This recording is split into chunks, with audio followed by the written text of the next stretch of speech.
ওহে মানুষ, প্রভু তোমাদের বলেছেন ভালো বলতে কি বোঝায় সেটিই প্রভু তোমাদের কাছ থেকে চাইছেন। অন্যান্য লোকদের সঙ্গে ন্যায় আচরণ করো, দয়া এবং আনুগত্য ভালোবাসো, তোমাদের ঈশ্বরের সঙ্গে নম্রভাবে বাস করো। প্রভু তোমাদের ঈশ্বর প্রকৃতই তোমাদের কাছ থেকে কি আশা করেন? ঈশ্বর চান যে তোমরা তাকে শ্রদ্ধা করবে এবং তিনি যা বলেন সেটা করবে।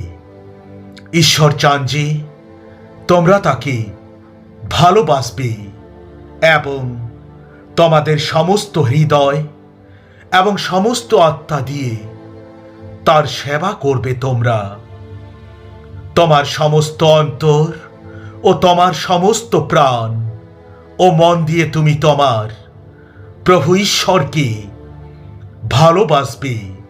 এটি হচ্ছে সর্বপ্রথম ও মহান আদেশ। আর দ্বিতীয়টি হচ্ছে এরই অনুরূপ, তুমি নিজেকে যেমন ভালোবাসো তেমনই তোমার প্রতিবেশীকেও তুমি ভালোবাসবে। তোমরা যদি আমায় ভালোবাসো তবে তোমরা আমার সমস্ত আদেশ পালন করবে। ভাই ও বোনেরা, আমার মিনতি এই, ঈশ্বর আমাদের প্রতি দয়া করেছেন বলে তোমাদের জীবন ঈশ্বরের উদ্দেশ্যে জীবিত বলিরূপে উৎসর্গ করো। তা তার কাছে পবিত্র প্রীতিজনক হোক। ঈশ্বরের উপাসনা করার জন্য তোমাদের কাছে এক আত্মিক উপায়। এই জগতের লোকেদের মতো নিজেদের চলতে দিও না, বরং নতুন চিন্তাধারায় নিজেদের পরিবর্তন করো তোমরা, যেন বুঝতে পারো ঈশ্বর কি চান, কোনটা ভালো, কোনটা তাকে খুশি করে ও কোনটা সিদ্ধ। এই বইতে যা লেখা তার থেকে কি শিক্ষা আমরা নেব? মানুষের কাছে সবচেয়ে গুরুত্বপূর্ণ কাজ হলো ঈশ্বরকে শ্রদ্ধা করা ও তার আদেশ মান্য করা। কেন? কারণ মানুষ যা কিছু করে ঈশ্বর তা জানেন। তিনি ভালো ও মন্দ সব বিষয়েই জানেন। মানুষ যা কিছু করবে ঈশ্বর তার বিচার করবেন। ঈশ্বর চান যে তোমরা পবিত্র হও ও সব রকম যৌন পাপ থেকে তোমরা দূরে থাকো। কিন্তু যে ঈশ্বর তোমাদের আহ্বান করেছেন সেই ঈশ্বর যেমন পবিত্র, তেমনি তোমরাও তোমাদের সকল কাজে পবিত্র থাকো। শাস্ত্রে লেখা আছে, আমি পবিত্র বলে তোমরা পবিত্র হও। তাই তোমরা প্রথমে ঈশ্বরের রাজ্যের বিষয়ে ও তার ইচ্ছা কি তা পূর্ণ করতে তোমরা চেষ্টা করো। তাহলে তোমাদের যা কিছু প্রয়োজন সে সব দেওয়া হবে। ঈশ্বরকে পরিপূর্ণভাবে বিশ্বাস করো। নিজের জ্ঞানের উপর নির্ভর করো না। তুমি যা কিছু করবে তার ইচ্ছাকে স্মরণ করবে, তাহলেই তিনি তোমাকে সাহায্য করবেন। তোমরা সমস্ত কাজ আন্তরিকতার সঙ্গে করো, মানুষের জন্য যে করছো তা নয়, কিন্তু প্রভুর কাজ মনে করি তোমরা কাজ করে যাও।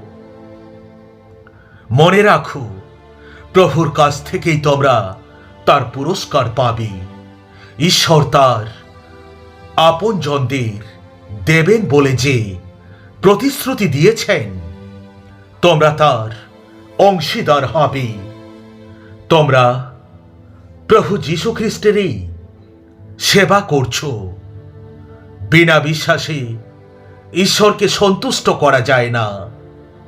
যে কেউ ঈশ্বরের কাছে আসে তাকে অবশ্যই বিশ্বাস করতে হবে যে ঈশ্বর আছেন, আর যারা তার অন্বেষণ করে তাদের তিনি পুরস্কার দিয়ে থাকেন। যে ধার্মিকতা ঈশ্বর বিশুদ্ধ ও খাঁটি হিসেবে অনুমোদন করেন তা হল অনাথ ও বিধবাদের দুঃখ কষ্টে দেখাশোনা করা এবং নিজেকে পৃথিবীর মন্দ প্রভাব থেকে দূরে রাখা। ঈশ্বর তোমাদের মধ্যে কাজ করেছেন। ঈশ্বরের শক্তির সাহায্যে তোমরা সেই সব কাজ করো যা ঈশ্বরকে সন্তুষ্ট করে।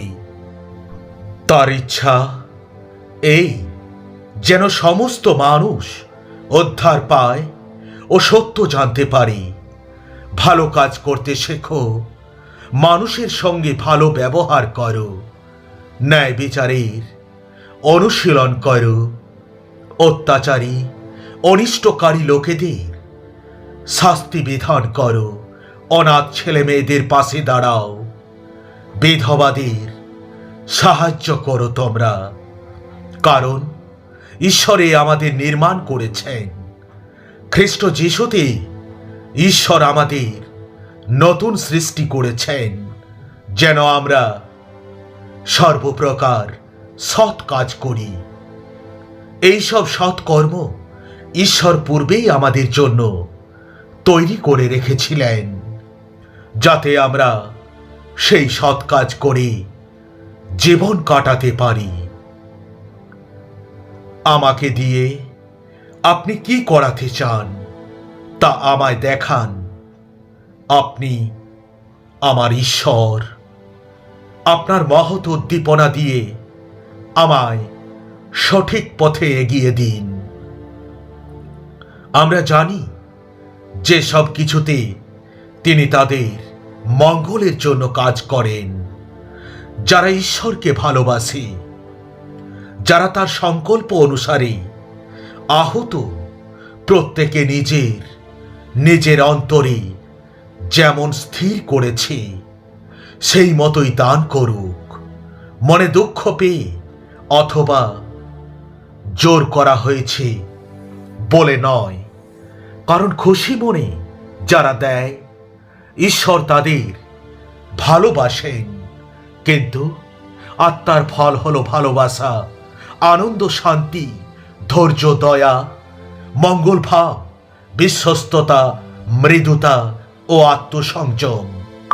এই সবের বিরুদ্ধে কোনো বিধি ব্যবস্থা নেই। তোমরা ঈশ্বরের নিকটবর্তী হও, তাতে তিনিও তোমাদের নিকটবর্তী হবেন। পাপীরা, তোমাদের জীবন থেকে পাপ দূর করো। তোমরা একই সাথে ঈশ্বরের ও জগতের সেবা করো। চেষ্টা করেছ তোমাদের অন্তঃকরণ পবিত্র করো। সব সময় আনন্দ করো, অবিরত প্রার্থনা করো, সব বিষয়ে ঈশ্বরকে ধন্যবাদ দাও। কারণ তোমরা যারা খ্রিস্টের সঙ্গে যুক্ত তাদের বিষয়ে এটাই ঈশ্বরের ইচ্ছা। God bless you. Thank you.